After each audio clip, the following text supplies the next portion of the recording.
Hello everyone, welcome to today's The Hindu editorial analysis. My name is Sai Ram Sampatrao. ఎలా ఉన్నారు అందరూ?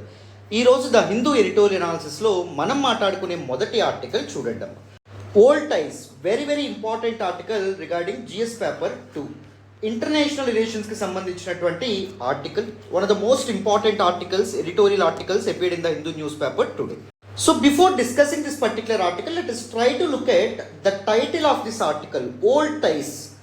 పాత సంబంధాలు అన్నారు. ఎవరి మధ్య సంబంధాల గురించి ఆర్టికల్ మాట్లాడుతుంది? ఏ దేశాల మధ్య సంబంధాల గురించి ఆర్టికల్ మాట్లాడుతుంది అంటే, ఒకటి ఇండియా, రెండవది ఏంటి అంటే గ్రీస్. ఈ రెండు దేశాల మధ్య హిస్టారికల్ వైబ్రెంట్ టైస్ ఏవైతే ఉంటాయో వాటిని మళ్ళీ రివైవ్ చేసేటటువంటి ప్రయత్నం జరుగుతుంది అని చెప్పి ఈ ఆర్టికల్లో చెప్తున్నారు. సో ఫస్ట్ ఏం మాట్లాడదామంటే కాంటెక్స్ట్ మాట్లాడదాం. ఏ సందర్భంలో ఇండియా అండ్ గ్రీస్ మధ్య సంబంధాల గురించి, టైస్ గురించి మనకి ఎడిటర్ మాట్లాడుతున్నారు. రీసెంట్గా ఆన్ 26 ఆగస్ట్ 2023 అంటే గత వారం మన ప్రైమ్ మినిస్టర్ నరేంద్ర మోడీ గారు గ్రీస్ కంట్రీని విజిట్ చేయడం అనేటటువంటిది జరిగిందాము. సో గ్రీస్ రాజధాని అయినటువంటి Athens, which is actually considered as the birth place of democracy, ప్రజాస్వామ్యం అక్కడే పుట్టిందని చెప్పి వరల్డ్ ఫిలాసఫర్స్ అండ్ స్కాలర్స్ నమ్మడం అనేటటువంటిది జరుగుతుంది. అండ్ ఈ విజిట్ ద్వారా ప్రైమ్ మినిస్టర్ నరేంద్ర మోడీ గారు ఇండియా మరియు గ్రీస్ సివిలైజేషన్స్ ఏవైతే ఉంటాయో, ప్రాచీన నాగరికతల మధ్య ఒకప్పటి వైబ్రెంట్ టైస్ ఏవైతే ఉన్నాయో, సత్సంబంధాలు ఏవైతే ఉంటాయో వాటిని రివైవ్ చేయాలి అని చెప్పి పిలుపునివ్వడం అనేటటువంటిది జరిగిందమ్మా. మరి ఈ కాంటెక్స్లో దిస్ పర్టికులర్ ఆర్టికల్ని డీటెయిల్డ్గా, కాంప్రహెన్సివ్గా అనలైజ్ చేసేటటువంటి ప్రయత్నం చేద్దాం. ఫస్ట్ ఎప్పట్లాగానే ఇండియా గ్రీక్ రిలేషన్స్ యొక్క బ్యాక్గ్రౌండ్ డీటెయిల్డ్గా ఎక్స్ప్లెయిన్ చేస్తాను. దాని తర్వాత ఈ ఆర్టికల్లో మనకి ఎడిటర్ ఇచ్చినటువంటి ఇంపార్టెంట్ ఇన్సైట్స్ ఏవైతే ఉంటాయో వాటి గురించి చెప్తాను. ఓకేనా? అటెన్షన్ పే చేసి వినండి, మీకు క్లియర్గా అర్థమవుతుంది. ఆర్టికల్లోకి వెళ్ళే ముందు ఒక చిన్న మాట, మన హిందూ ఎడిటోరియల్ అనాలిసిస్ వెనక కానీ లేకపోతే మన అదర్ వీడియోస్ వెనక కానీ చాలా ఎఫర్ట్స్ ఉంటాయి, చాలా హార్డ్ వర్క్ ఉంటుంది, చాలా టైం ఇవ్వాల్సి ఉంటుంది. If you really want to acknowledge your efforts, please do hit that big fat like button. Explanation ఎలా ఉందో కామెంట్ చేయండి. మీ ఫ్రెండ్స్ అండ్ ఫెలో ఆస్పిరెంట్స్కి కూడా మన వీడియోస్ని షేర్ చేసే ప్రయత్నం చేయండి. ఓకేనా? మరి వితౌట్ ఎనీ ఫర్దర్ డిలే మన ఎడిటోరియల్ డిస్కషన్లోకి వెళ్దాం, వినండి. So first up, let us try to look at the context of this particular article. మన ప్రధానమంత్రి అయినటువంటి నరేంద్ర మోడీ గారు landed in the Greek capital of AdSense for 1 day visit. ఒక రోజు పర్యటన కోసం గ్రీకు రాజధాని అయినటువంటి అథెన్స్లో ఆయన ల్యాండ్ అవ్వడం అనేది జరిగింది. And what exactly is the significance of this visit అంటే, this visit marks the first visit of an Indian prime minister to Greece in the last 40 years. గత 40 ఏళ్లలో ఒక భారత ప్రధానమంత్రి గ్రీకును విజిట్ చేయడం ఇదే మొట్టమొదటిసారి అని చెప్పి మనకి చెప్తున్నారు. And our Prime Minister's recent bilateral meeting with his counterpart, that is Greece Prime Minister, has underscored the existing warmth in India-Greece relations. ఈ మీటింగ్ బట్టి ఏమర్థమవుతుంది అంటే, ఇప్పటికీ ఇండియా మరియు గ్రీకు దేశాల మధ్య క్లోజ్ అండ్ కార్డియల్ రిలేషన్స్ అనేటటువంటివి ఎగ్జిస్ట్ అయి ఉన్నాయని చెప్పి క్లియర్గా అర్థమవుతుంది. హవెవర్, అయినప్పటికీ the lack of high level contact from so long between these two nations, India మరియు గ్రీక్ మధ్య from so long high level contacts అనేటటువంటివి లేవు. ఉన్నత స్థాయిలో సమీక్షలు, సమావేశాలు అనేటటువంటివి ఏవీ జరగలేదు. చెప్పుకున్నాం కదా, గత 40 ఏళ్ళుగా ఒక ప్రధానమంత్రి ఎప్పుడు గ్రీస్కి వెళ్ళలేదంటే చూడండి, భారత ప్రధానమంత్రి. So this lack of high level contact prevented the development of close strategic ties compare to India's relationships with other European countries. India it shares cordial and very close strategic relationship with other European nations అమ్మ. Like ఫ్రాన్స్తో మంచి relation, very close relation share చేసుకుంటుంది. లేకపోతే మనకి యూకేతో కానీ, జర్మనీతో కానీ, ఇలాంటి European నేషన్స్తో చాలా సత్సంబంధాలు అనేటటువంటివి షేర్ చేసుకోవడం అనేది జరుగుతుంది. బట్ కానీ అంత లెవెల్లో, అంత క్లోజ్ టైస్ గ్రీస్తో మనం షేర్ చేసుకుంటామంటే షేర్ చేసుకోవట్లేదు. ఎందుకంటే గత 40 ఏళ్ళుగా high level contacts, high level meetings అనేటటువంటి రెండు దేశాల మధ్య ఎప్పుడు జరగకుండా ఉండడం ఆలోచించాల్సినటువంటి విషయంగా మనం చెప్పొచ్చు. So this prevented the development of close strategic ties. Strategic ties అంటే వెరీ క్లోజ్ టైస్ అమ్మ. This is not just a regular partnership. మనకి రెగ్యులర్గా మామూలుగా హాయ్ బాయ్ అని చెప్పే ఫ్రెండ్స్ ఉంటారు, వెరీ క్లోజ్ ఫ్రెండ్స్ ఉంటారు. అలాగే దేశాలకు కూడా రెగ్యులర్ పార్ట్నర్స్ ఉంటాయి, అండ్ దాంతోపాటు స్ట్రాటజిక్ పార్ట్నర్స్ అనేటటువంటివి కూడా ఉండడం అనేది జరుగుతుంది. వెరీ క్లోజ్ టైస్ షేర్ చేసుకుంటాయి. అంటే critical and strategic fields like సెక్యూరిటీలో రెండు దేశాల మధ్య సత్సంబంధాలు ఉంటాయి, ఎకానమీ, ట్రేడ్, వీటిలో సో రెండు దేశాలు క్లోజ్ రిలేషన్స్ అనేటటువంటివి షేర్ చేసుకుంటాయి. ఓకేనా? సో అలాంటి ఒక స్ట్రాటజిక్ టైస్ బిల్డ్ చేద్దామని చెప్పి అనుకుంటున్నారు Indian leadership and grace leadership. మరి ఈ కాంటెక్స్లో మనం ఏం చేద్దాము అంటే, కంప్లీట్గా ఇండియా గ్రీస్ రిలేషన్స్ మీద ఒక ఓవర్వ్యూ తెచ్చుకుందాం, కాంప్రహెన్సివ్గా దాన్ని అర్థం చేసుకునే ప్రయత్నం చేద్దాం. అటెన్షన్ పే చేసుకుంటే మీకు క్లియర్గా అర్థమవుతుంది. The background part is very important for every article. So జాగ్రత్తగా వినండి నాన్న. So before looking at Indo-Greek relations as a whole, let us try to discuss the geography and geographical location of Greece. Greece ఎక్కడ ఉందో చూడండి. మనకి ఇక్కడ African continent అనేటటువంటిది కనిపిస్తుంది. ఇక్కడ ఏషియన్ కాంటినెంట్ అనేది కనిపిస్తుంది, ఇక్కడ యూరోపియన్ కాంటినెంట్ అనేది కనిపిస్తుంది. ఇప్పుడు యూరోప్కి ఆఫ్రికాకి మధ్యలో ఉండేటటువంటి సీ చూడండి, మెడిటరేనియన్ సీ అనేటటువంటిది ఉంటుంది, మధ్యధరా సముద్రం ఉంటుంది. మధ్యధరా సముద్రానికి కోస్టల్ లైన్ షేర్ చేసుకున్నటువంటి ఈ దేశమే ఏమంటాం, గ్రీస్గా మనం చెప్పడం అనేది జరుగుతుంది. One of the ancient civilizations flourish అయినటువంటి ఒక గొప్ప నేలగా మనం గ్రీస్ని చెప్పొచ్చమ్మా. And the ideologies like the dominant ideology of present world, that is democracy యొక్క పుట్టినిలుగా కూడా మనం గ్రీస్ని చెప్తాం. So this is what Greece shares land border with Albania, and దాంతోపాటు మనకి నార్త్ మెసిడోనియా, అండ్ దాంతోపాటు బల్గేరియా మనకి నార్త్ పార్ట్లో ఉండడం అనేది జరుగుతుంది. మనకి సదరన్ సైడ్ మనకి మెడిటరేనియన్ సీ, మధ్యధరా సముద్రం అనేటటువంటిది ఉంటుంది.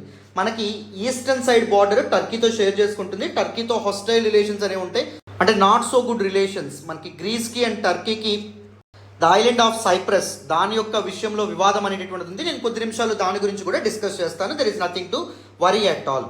అండ్ గ్రీస్కి టర్కీకి మధ్యలో ఉండేటటువంటి సీ చూడండి, ఏజియన్ సీ అనేటటువంటిది ఉంటుంది. ఏజియన్ సీలో ఉండేటటువంటి ఐలాండ్స్ అన్ని చిన్న చిన్న ఐలాండ్స్ ఉన్నాయి కదా, ఇవన్నీ ఏజియన్ ఐలాండ్స్గా మనం చెప్తామన్నమాట. మనకి గ్రీస్కి వెస్టర్న్ పార్ట్ చూడండి, ఐనియన్ సీ ఏదైతే ఉంటుందో ఇది ఉండమనే జరుగుతుంది. బ్యూటిఫుల్ కోస్టల్ వ్యూస్ అనేటటువంటి ఉంటాయమ్మా. I already visited Greece once, especially Ionian sea యొక్క కోస్ట్ ఏదైతే ఉంటుందో అది అద్భుతంగా ఉంటుంది. అసలు ఎవరైనా జీవితంలో ఒక్కసారైనా విజిట్ చేయాల్సినటువంటి ప్లేస్. అండ్ ఇక్కడ చూడండి, మన గ్రీస్ యొక్క సదరన్ పార్ట్లో సీ ఆఫ్ క్రీట్ ఉంటుంది గ్రీస్కి, అండ్ దాంతోపాటు క్రీట్ ఐలాండ్ ఏదైతే ఉంటుందో it is an integral part of Greece itself. So మధ్యలో సీ ఆఫ్ క్రీట్ ఏదైతే ఉంటుందో అది ఉంటుంది. ఓకేనా, these are some important aspects. And some other important things కూడా మీరు గుర్తుపెట్టుకోవాలి. I will try to show some important straits that are located in and around Greece దగ్గరలో ఉండేటటువంటి స్ట్రైట్స్ అంటే జలసందులు అంటాం. అంటే రెండు వాటర్ బాడీస్ని కలిపేటటువంటి ఒక నారో వాటర్ పాసేజ్ ఏదైతే ఉంటుందో దాన్ని స్ట్రైట్ అనేటటువంటి పేరుతో పిలుస్తాం. స్ట్రైట్ అంటే జలసంధి. ఓకేనా, రైట్. చూడండి, మనకి ఇక్కడ మెడిటరేనియన్ సీ అనేది కనిపిస్తుందా, మెడిటరేనియన్ సీ పైన మనకి సీ ఆఫ్ క్రీట్ అనేటటువంటిది ఉంటుందని చెప్పి మనం ఆల్రెడీ మాట్లాడుకున్నామా. సీ ఆఫ్ క్రీట్ పైన చూడండి, ఇక్కడ మనకి ఏజియన్ సీ అనేటటువంటిది కనిపిస్తుంది. మనం ఏజియన్ సీ ఏదైతే ఉంటుందో దాని గురించి ఇదిగోండి, ఇది ఏజియన్ సీ, రైట్. సో ఇది మనం చెప్పాం. సో ఏజియన్ సీని అండ్ దాంతోపాటు సీ ఆఫ్ మర్మరా మీకు ఇక్కడ క్లోజ్గా అబ్జర్వ్ చేస్తే కనిపిస్తుంది. లెట్ మీ ఒకసారి జూమ్ చేసే ప్రయత్నం చేస్తాను, చూడండి. సో ఇదిగోండి మీకు కనిపిస్తుందని అనుకుంటున్నాను. This is what Aegean sea, and ఈ చిన్న వాటర్ బాడీ ఉంది చూసారా, అది సీ ఆఫ్ మర్మరా. ఈ రెండింటిని కలిపేటటువంటి నారో స్ట్రైట్ ఏంటంటే దార్దనెలస్ స్ట్రైట్. వెరీ వెరీ ఇంపార్టెంట్ అమ్మ. సో ఇక్కడ రాసే ప్రయత్నం చేస్తాను, చూడండి. స్ట్రైట్, ఓకేనా. స్ట్రైట్ అంటే జలసంధి, టూ వాటర్ బాడీస్. ఇక్కడ టూ వాటర్ బాడీస్ దేని కలుపుతుంది, ఏజియన్ సీ అండ్ దాంతోపాటు సీ ఆఫ్ మర్మరా, ఈ రెండింటిని కలపడం అనేటటువంటి జరుగుతుంది. అండ్ సీ ఆఫ్ మర్మరాని అండ్ ఇక్కడ బ్లాక్ సీ అనేటటువంటి కనిపిస్తుంది కదా, ఈ రెండింటిని కలిపేటటువంటి నారోయెస్ట్ స్ట్రైట్ ఏంటంటే Bosphorus strait. Bosphorus strait is considered as the narrowest strait in the world. చాలా నారోగా ఉండడం అనేటటువంటి జరుగుతుంది. చూడండి ఇక్కడ మీకు కనిపిస్తుందని అనుకుంటున్నాను, చూడండి. This is Aegean sea, this is sea of Marmara. ఈ మధ్య ఇంకా రెండింటి మధ్యలో ఉండేటటువంటిది దార్దనెలస్ స్ట్రైట్ అనేటటువంటిది ఉంటుంది. సో సీ ఆఫ్ మర్మరాని బ్లాక్ సీని కలిపేటటువంటి స్ట్రైట్ ఏంటంటే Bosphorus strait. Bosphorus strait is considered as the narrowest strait in the world. నాకు ఇప్పుడు కామెంట్ బాక్స్లో తెలియజేయండి, the longest strait in the world ఏంటో నాకు చెప్పే ప్రయత్నం చేయండి. అండ్ మీకు ఇంకొక ఇంపార్టెంట్ స్ట్రైట్ గురించి చెప్తాను, that is straight of Gibraltar. మనకి మెడిటరేనియన్ సీని అట్లాంటిక్ ఓషన్ ఇది కలపడం అనేటటువంటి జరుగుతుంది. సో స్ట్రైట్స్ చాలా చాలా ఇంపార్టెంట్ అమ్మా. Time and again UPSC is known for asking these kind of questions. అందుకే rather than just discussing about geographical location of Greece, నేను ఈ అసోసియేటెడ్ దగ్గరలో ఉన్న స్ట్రైట్స్ గురించి కూడా ఎక్స్ప్లెయిన్ చేశాను. ఓకేనా. So geographical location of Greece మీ అందరికీ అర్థమైందని అనుకుంటున్నాను. ఇప్పుడు ఇండో గ్రీక్ రిలేషన్స్ గురించి పూర్తి స్థాయిలో మాట్లాడదాం, వినండి. So let us look at Indo-Greek relations. Both India and Greece share historical ties అమ్మ. చారిత్రాత్మకంగా అవి చాలా సత్సంబంధాలు అనేటటువంటివి కలిగి ఉన్నాయి. Indo Greek contact spans over 2500 years. గత 2500 సంవత్సరాల మునుపు నుంచే రెండు దేశాల మధ్య సంబంధాలు కొనసాగుతున్నాయి. Greeks arrived in India during expeditions to Persia. గ్రీకులు ఎవరైతే ఉంటారో as part of their expansionist policy వాళ్ళు పర్షియాని ఆక్రమించుకున్నారు. పర్షియా తర్వాత వాళ్ళ కన్ను దేని మీద పడ్డమనేటువంటిది జరిగింది, ఇండియన్ సబ్ కాంటినెంట్ మీద పడ్డమనేటువంటిది జరిగింది. Around 6th century BC to 5th century AD India పైన గ్రీక్ ఇన్వేజన్స్ అనేటటువంటివి మొదలైంది. Greeks termed ancient Indians as Indoi. గ్రీకులు ఏన్షియంట్ ఇండియన్స్ని, ప్రాచీన భారతీయుల్ని ఇండాయ్ పేరుతో పిలిచేవారు. The people who lived on the banks of river Indus అని చెప్పి అర్థం. సింధు నది పరివాహక ప్రాంతాల్లో బతుకుతుండేటటువంటి వాళ్ళు అని చెప్పి పిలిచేవాళ్ళు అనమాట. ఇండియన్స్ గ్రీకులను ఎవలా పిలిచేవాళ్ళు, యోనాస్ లేదా యవనాస్ అనేటటువంటి పేరుతో పిలవడం అనేది జరిగింది. ఎందుకు? గ్రీక్స్ ఎవరైతే ఉన్నారో they are actually assimilation of multiple tribes and bands. అర్థమైంది. అందులో మోస్ట్ ఇంపార్టెంట్ డామినెంట్ ట్రైబ్ ఏంటి అంటే యోనాస్. వాళ్ళ పేరుతో యవనాస్ అనేటటువంటి పేరు ఇవ్వడం అనేటటువంటి జరిగింది ఇండియన్స్ గ్రీకులకి. And as far as foreign invasions on India, ancient టైంలో ఫారిన్ ఇన్వేషన్స్ గురించి మనం మాట్లాడితే, అంటే విదేశీ దండయాత్రల గురించి మాట్లాడితే, ఫస్ట్ ఇండియన్ సబ్ కాంటినెంట్ మీద అటాక్ చేసినటువంటి వాళ్ళు ఎవరంటే Persians. Cyrus the great, who is considered the pioneer of Achaemenid empire or Persian empire. So ఆయన ఫస్ట్ అటాక్ చేయడం అనేటటువంటిది జరిగింది. Around 558 CE BCE to 530 BCE, క్రీస్తుపూర్వం 558 నుంచి 530 మధ్యలో Cyrus the great Persian invader, ఈయన అటాక్ చేయడం అనేది జరిగింది. దాని తర్వాత ఇతని గ్రాండ్ సన్ అయినటువంటి డేరియస్ ఫస్ట్, దాని తర్వాత డేరియస్ ఫస్ట్ యొక్క సన్ అయినటువంటి జెర్జస్, వీళ్ళు north western part of India, వాయువ్య భారతదేశం ఏదైతే ఉంటుందో ఈ ప్రాంతంలో వాళ్ళకు హోల్డ్ తెచ్చుకునేటటువంటి ప్రయత్నం చేశారన్నమాట. కానీ తర్వాత around 380 BC Persian control in India weakened. So Persian control అనేటటువంటిది బలహీనపడింది, leading to emergence of local kingdoms, small kingdoms అనేటటువంటివి ఎమర్జ్ అవ్వడం అనేది జరిగింది the north western part of India. తర్వాత అరౌండ్ 326 బీసీ, క్రీస్తుపూర్వం 326లో Alexander reach north western India and battle Raja Porus and Ambhi. పోరస్ని ఇండియన్ టెక్స్ట్లో పురు అనేటటువంటి పేరుతో లేదా పౌరవ అనేటటువంటి పేరుతో కూడా పిలుస్తారు. అండ్ అంబి, వీళ్ళిద్దరి మీద అటాక్ చేయడం అనేటువంటిది జరిగింది అలెగ్జాండర్ ద గ్రేట్.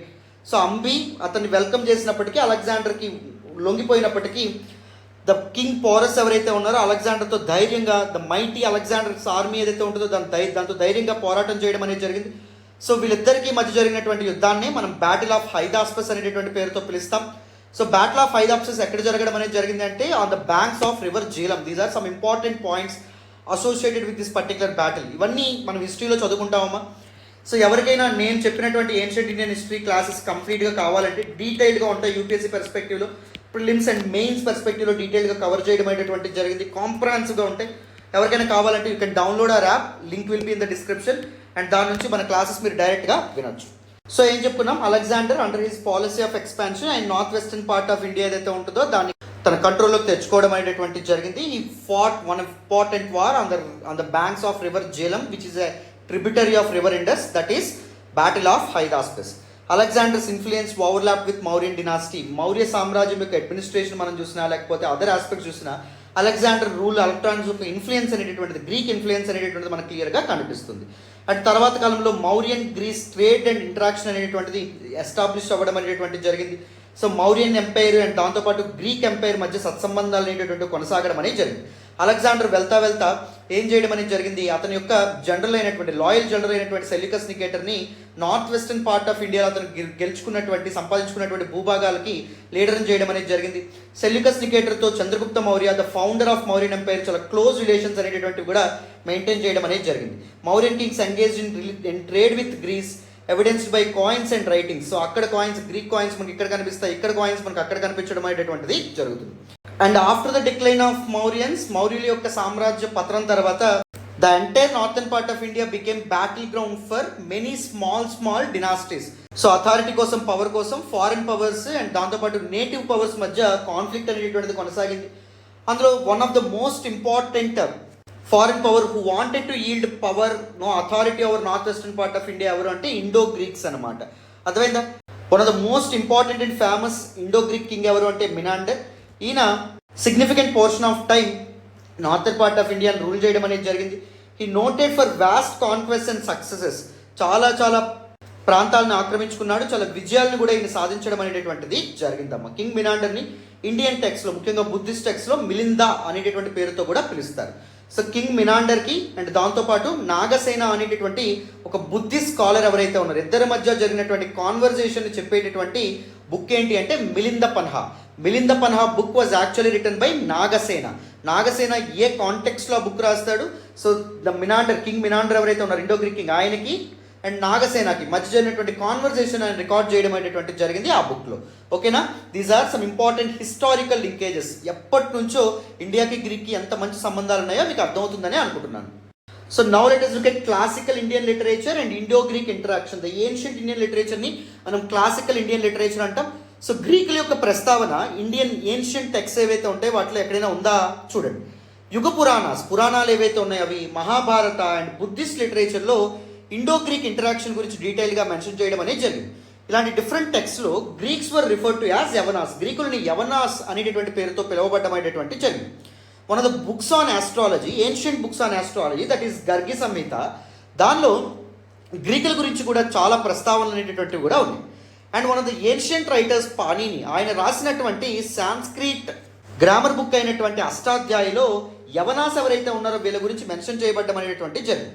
కాళిదాసు రాసినటువంటి one of the most important play that is Malavika Agnimitra. Malavika Agnimitra, Agnimitra was actually the son of Pushyamitra Shunga, who was considered as the founder of Shunga dynasty. The last Mauryan ruler అయినటువంటి బృహద్రథ మౌర్య ఎవరైతే ఉన్నారో అతన్ని ఒక ఆర్మీ పెరేడ్లో చంపేసి ఈయన శుంగా డినాస్టీని ఎస్టాబ్లిష్ చేయడం అనేటటువంటిది జరుగుతుందమ్మా. ఎవరు? పుష్యమిత్ర శుంగుడు. పుష్యమిత్ర శుంగుడి యొక్క కొడుకే అగ్నిమిత్ర. అగ్నిమిత్రకి మాలవికాగ్నికి మధ్య ఉన్నటువంటి లవ్ స్టోరీ ఏదైతే ఉందో దాన్ని అద్భుతంగా పోర్ట్రే చేస్తూ కాళిదాసు గొప్పదైనటువంటి ప్లే రాయడం అనేటటువంటిది జరిగింది. సో మాలవికాగ్నిమిత్రంలో కూడా Greek military actions in north and central India, so ముఖ్యంగా north western part of India and north central ఇండియాలో గ్రీకుల యొక్క మిలిటరీ యాక్షన్, మిలిటరీ ఆర్గనైజేషన్ అనేటటువంటిది ఎలా ఉండేది, స్ట్రాటజీస్ ఎలా ఉండేవి, మిలిటరీ స్ట్రెంత్ ఎలా ఉండేది, వీటన్నిటి గురించి కూడా ప్రస్తావించబడడం అనేది జరిగింది. King Menander, Greco Bactrian successor, that is Indo Greek ruler, he conquer northern India అని కాన్క్వర్ చేసుకున్నాడు. And he was mentioned in Milinda Panha, చెప్పాను కదా, it is a Buddhist text. The talks about the debate between Menander and sage Nagasena, Buddhist sage అయినటువంటి Buddhist scholar అయినటువంటి నాగసేనకి king Menander ఎవరైతే ఉంటారో వీరిద్దరి మధ్య కాన్వర్సేషన్ రికార్డ్ చేయడం అనేది జరిగింది ఈ పర్టికులర్ బుక్లో. And this particular book text Milinda Panha was actually authored by Nagasena, who was a Buddhist sage. Very very important. అర్థమైందా? చూడండి, ఏన్షియంట్ టైమ్స్ నుంచే రెండు దేశాలు, రెండు ప్రాంతాలు ఎంత అద్భుతమైనటువంటి రిలేషన్ షేర్ చేసుకున్నాయి. So now let us look at Greek influence on Indian sculpture. భారతీయ శిల్పకళ ఏదైతే ఉందో దాని మీద గ్రీకుల యొక్క ఇన్ఫ్లుయెన్స్ అండ్ ఇంపాక్ట్ ఎలా ఉందో చూడండి. గ్రీక్ ఆర్టిస్టిక్ అప్రోచెస్ ఏవైతే ఉంటాయో వాటి యొక్క ఇంపాక్ట్ ఇండియన్ ఆర్ట్ మీద ఎక్కువగా కనిపిస్తుంది. For example, Buddhist art and Gupta period art ఏదైతే ఉందో దాని మీద ఎక్కువగా కనిపించడం అనేది జరుగుతుంది. One of the important schools of Buddhist art, Gandhara school of Buddhist art. 3 types అనేటువంటి ఉంటాయి, 3 స్కూల్స్ అనేవి ఉంటాయి. One is Mathura school of Buddhist art, Gandhara school of Buddhist art, Amaravati school of Buddhist art. Art and కల్చర్లో మీరు చదువుకున్నారని అనుకుంటున్నాను. So Gandhara school of Buddhist art ఏదైతే ఉందో it flourished under Greek influence. దాని మీద గ్రీక్ ఇన్ఫ్లుయెన్స్ అనేటువంటిది ఎక్కువగా కనిపించడం అనేది జరుగుతుందమ్మా. Greeks introduce anthropomorphic Buddha representation. Anthropo అంటే ఏంటి అంటే హ్యూమన్. ఆంథ్రోపోమోర్ఫిక్ బుద్ధా రిప్రజెంటేషన్ అంటే హ్యూమన్స్ యొక్క ఫేషియల్ ఫీచర్స్, ఫిజికల్ ఫీచర్స్, వాళ్ళ యొక్క ఎక్స్ప్రెషన్స్ ఉట్టిపడేటటువంటి ఒక స్కల్ప్చరల్ రిప్రజెంటేషన్ని ఆంథ్రోపోమోర్ఫిక్ రిప్రజెంటేషన్ అని చెప్తాం. మీరు ఇక్కడ చూడండి, ఇక్కడ మీకు క్లియర్గా కనిపిస్తుంది బుద్ధుని యొక్క ఫేస్ చూస్తే ఎక్స్ప్రెషన్స్ కానీ లేకపోతే ముఖ కవలికలు కానీ క్లియర్గా కనిపించడం అనేటటువంటిది జరుగుతుందన్నమాట. అర్థమైందా? సో గ్రీక్స్ నుంచి ఇండియన్ స్కల్ప్చర్ మీద ఈ ప్రభావం పడ్డం అనేటువంటి జరిగింది. Greek techniques persist into Guptas era. గుప్తుల కాలం నాటి ఆర్ట్ మీద గ్రీకుల యొక్క ఇన్ఫ్లుయెన్స్ చాలా ఎక్కువ ఉంటుంది. And it is seen in realistic Buddha డిపిక్షన్స్. చెప్పాను కదా, యాంథ్రోపోమోర్ఫిక్ రిప్రజెంటేషన్ అనేటటువంటిది so one of the important characteristic features of Greek sculpture. So అది ఇండియన్ ఆర్ట్ మీద ఇన్ఫ్లుయెన్స్, దాని యొక్క ఇన్ఫ్లుయెన్స్ పడ్డం అనేటటువంటిది జరిగింది. సో రియలిస్టిక్ బుద్ధా డిపిక్షన్స్కి కారణమైంది ఏంటి అంటే దిస్ గ్రీక్ ఇన్ఫ్లుయెన్స్ అనమాట. క్లారిటీ వచ్చిందని అనుకుంటున్నాను. నెక్స్ట్ చూడండి. సో ఏన్షియంట్ టైమ్స్లో ఇండియాని సందర్శించినటువంటి, ఇండియన్ సబ్ కాంటినెంట్ మీద అడుగుపెట్టినటువంటి some Greek travellers and explorers గురించి మాట్లాడదాం, వినండి. మెగస్తనీస్, ఇతని గురించి మీరు హిస్టరీలో చదువుకున్నారని అనుకుంటున్నాను. ఇతను గ్రీక్ డిప్లొమాట్, హిస్టారియన్ అండ్ దాంతోపాటు ఎనెథోగ్రాఫర్, అంటే డిఫరెంట్ ఎథ్నిసిటీస్ గురించి రికార్డ్ చేసేటటువంటి ఒక వ్యక్తి అనమాట. సో ఈయన చంద్రగుప్త మౌర్య రూల్ చేస్తున్నప్పుడు ఇండియన్ సబ్ కాంటినెంట్ని ఈయన ఒక అంబాసిడర్గా, గ్రీక్ అంబాసిడర్గా ఇండియాకి రావడం అనేటటువంటి జరిగింది. సెల్యూకస్ నికేటర్ గురించి నేను ఆల్రెడీ చెప్పాను. ఎప్పుడైతే అలెగ్జాండర్ యొక్క ఇన్వేషన్ అనేటువంటిది కంప్లీట్ అవుతుందో, అలెగ్జాండర్ తిరిగి వెళ్తా north western part of India, this Persian region ఏదైతే ఉంటుందో అక్కడ సో తన లాయల్ మిలిటరీ జనరల్ అయినటువంటి సెల్యూకస్ నికేటర్ని అధినేతగా పెడతాడు. బట్ అలెగ్జాండర్ యొక్క మరణం తర్వాత వీళ్ళందరూ ఇండిపెండెన్స్ ప్రకటించుకోవడం అనేటువంటి జరుగుతుంది. సో సెల్యూకస్ నికేటర్ యొక్క అంబాసిడర్గా ఎవరు వస్తారు ఇండియాకి? మెగస్తనీస్ రావడం అనేటువంటి జరుగుతుంది. సో మౌర్యన్ డినాస్టీ రూల్ చేస్తున్నప్పుడు సో మెగస్తనీస్ రాసినటువంటి ఇంపార్టెంట్ టెక్స్ట్ ఏంటంటే, ఇంపార్టెంట్ బుక్ ఏంటంటే indica.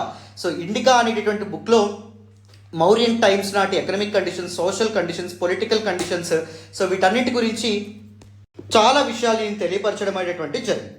And next important explorer చూడండి, Deimachus. So ambassador to Bindusara's court. Chandragupta Maurya who was the founder of Mauryan empire, అతని యొక్క కొడుకే బిందుసారా. సో బిందుసారా కోర్ట్కి అంబాసిడర్గా వచ్చినటువంటి వ్యక్తి ఎవరంటే డైమకస్. అండ్ ఈ డాక్యుమెంటెడ్ అబౌట్ ఇండియా. ఇతను కూడా ఇండియా గురించి చాలా విషయాల్ని తన ట్రావెల్ అకౌంట్స్లో పేర్కొనడం అనేటటువంటి జరిగింది. And next important Greek scholar ఎవరు అంటే Patrocles, admiral of Seleucus, left an account after sailing the Indian Ocean. Seleucus క్రికెటర్ దగ్గర ఒక ఆఫీసర్గా ఈయన పనిచేయడం అనేది జరిగింది. ఈయన ఇండియన్ ఓషన్ రీజియన్ని ఎక్స్ప్లోర్ చేసి చాలా చాలా విషయాలను తెలియపరచడం అనేటువంటి జరిగింది. And Demetrios Galanos, modern Greek ideologist who lived in India, భారతదేశంలో సుమారు 40 ఏళ్ల కాలం పాటు ఈయన బతకడం అనేటువంటిది జరిగింది. ఈ translated Sanskrit text to Greek, చాలా సంస్కృత గ్రంథాలని గ్రీకు భాషలోకి అనువదించడం అనేటువంటిది జరిగింది. ఇండియా యొక్క క్లాసికల్ నాలెడ్జ్, ఏన్షియంట్ నాలెడ్జ్ ఏదైతే ఉంటుందో దాన్ని ప్రపంచానికి పరిచయం చేసినటువంటి వ్యక్తి this Demetrios Galanos. Okay, these are some important Greek travellers and explorers. మరి భారతదేశానికి స్వతంత్రం వచ్చినప్పటి నుంచి ఇండియా మరియు గ్రీస్ యొక్క బైలేటరల్ ఇంటరాక్షన్, బైలేటరల్ రిలేషన్షిప్స్ అనేటటువంటివి ఎలా ఉన్నాయి, ద్వైపాక్షిక సంబంధాలు అనేటటువంటివి రెండు దేశాల మధ్య, ఇరు పక్షాల మధ్య టైస్ ఎలా ఉండేవో చూడండి. రెండు దేశాలు డిప్లొమాటిక్ రిలేషన్స్ ఏవైతే ఉంటాయో వాటిని మే 1950 సంవత్సరం మే నెలలో ఎస్టాబ్లిష్ చేసుకోవడం అనేది జరిగింది. By the establishment of an embassy in Delhi by the Greece ఢిల్లీలో తన ఎంబసీ ఏదైతే ఉంటుందో దాన్ని ఎస్టాబ్లిష్ చేయడం అనేది జరిగింది. అండ్ ఇండియా అథెన్స్లో 1978లో తన ఎంబసీ ఏదైతే ఉంటుందో దాన్ని ఎస్టాబ్లిష్ చేయడం అనేది జరిగింది. సో అప్పటి నుంచి ఇప్పటి వరకు 70 ఏళ్ళుగా రెండు దేశాల మధ్య రిలేషన్షిప్ ఎటువంటి ఇష్యూస్ అండ్ ప్రాబ్లమ్స్ లేకుండా స్మూత్గా ముందుకెళ్ళడం అనేటటువంటిది జరుగుతుంది.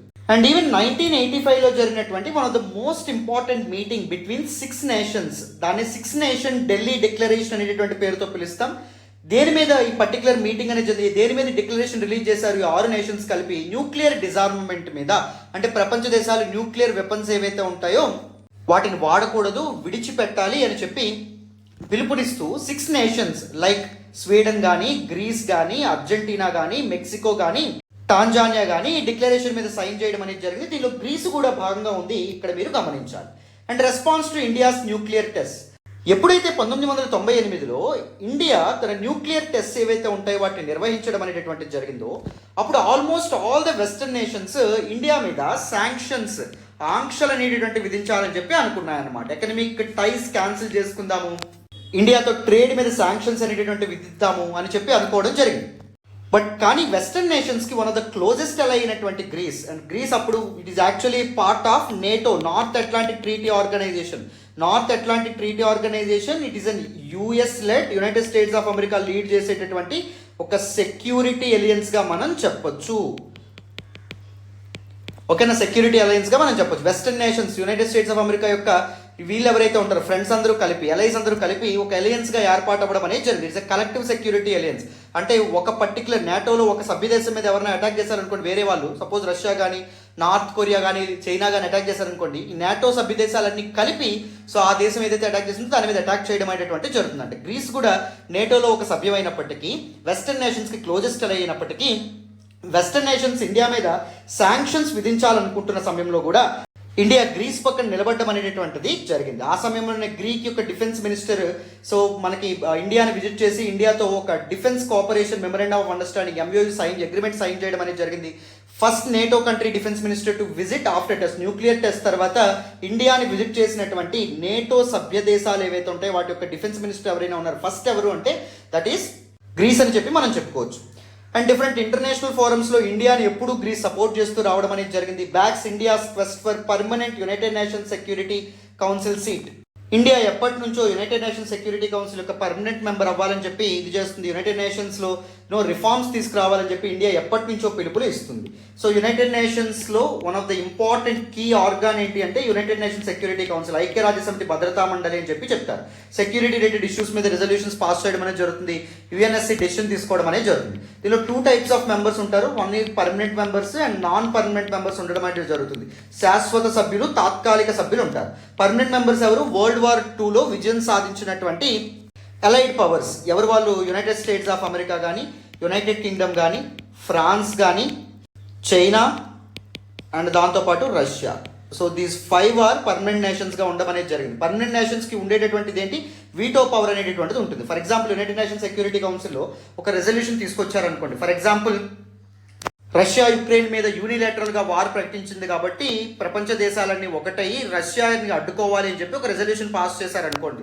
సో రష్యా ఏమవుతుంది, Russia it is a permanent member, Russia can say no, ఇది తన వీటో పవర్ ఉపయోగించి ఆ రెజల్యూషన్ పాస్ అవ్వకుండా చేయొచ్చు అనమాట. ఈ వీటో అధికారం అనేటటువంటిది నాన్ పర్మనెంట్ మెంబర్స్కి ఉండడం అనేది ఉంటుందా? ఉండదు. అర్థమైందా? సో అందుకే ఒకప్పుడు వరల్డ్ డైనమిక్స్ ఒకలా ఉండేవి, ఇప్పుడు వరల్డ్ డైనమిక్స్ మారిపోయినాయి. ఇండియా అనేటటువంటిది ఒక లీడింగ్ ఎకనామిక్ పవర్గా, ఒక లీడింగ్ పొలిటికల్ పవర్గా ఎదుగుతుంది. సో ఇండియా లాంటి కంట్రీస్ ఏవైతే ఉంటాయో వాటికి యునైటెడ్ నేషన్స్ సెక్యూరిటీ కౌన్సిల్లో పర్మనెంట్ మెంబర్ సీట్ అనేటువంటిది రావడం అనేది ఇంపార్టెంట్ అని చెప్పి ఇండియా ఎప్పటి నుంచో ప్రయత్నిస్తుంది. ఇండియాయే కాదు, G4 కంట్రీస్ అంటాం, group of 4 nations.